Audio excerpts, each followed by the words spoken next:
He would definitely have to claw back from Biden Arizona and Georgia. Those are states that were long red. They had voted for Republicans for decades in presidential politics, except for maybe an exception here and there. But basically, they were reliably Republican states. You start with those two. I think Trump also would have to get Nevada, which is not out of the realm of possibility. His name adorns casinos all over Las Vegas and maybe elsewhere. Welcome to The Debrief, where we talk with the Washington Examiner's top journalists about the headlines they're covering and where the story's going next.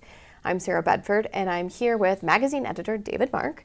And David, there's been an interesting showdown, so to speak, in Nebraska over the electoral college votes and how those will be distributed in November. Tell us what happened there. Yeah, it sounds like very in the weeds politically, but this is something I've actually had my eye on for several months, because if you look at the actual math needed to win the presidency, an electoral college majority of 270 votes, for Joe Biden, he needs to win the single electoral vote in Nebraska. It's one of only two states that splits its electoral votes. Every other state but Nebraska and Maine, you win a majority no matter how small it is. You get more votes than the other person, you get the state. In those states, it's more divided, and you can get a single electoral vote here and there, even if you lose the whole state. Do you think that Joe Biden's loss of one of those electoral votes, or both, is determinative of the outcome? Well, it's like so many of these questions about the Electoral College. Probably not, but you can't rule it out. Otherwise, it wouldn't even be worth thinking about. But what it comes down to is if Biden wins the states that he clawed back famously from Trump in 2020, Michigan, Pennsylvania, and Wisconsin, that only brings him to a 269 tie in the Electoral College.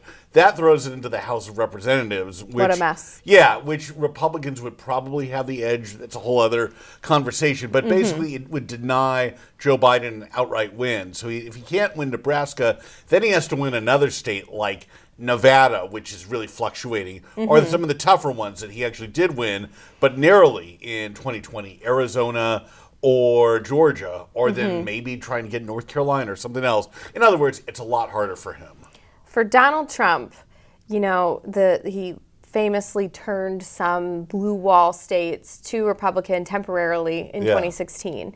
And it used to be said when I was growing up, you know, the road to the White House runs through Ohio and Florida. That's not the case anymore. For Donald Trump, where do you think his electoral college victory comes from? What are the must-win swing states for him? Not to put you on the spot with doing some math here. No, I think about this all day long, for better or worse.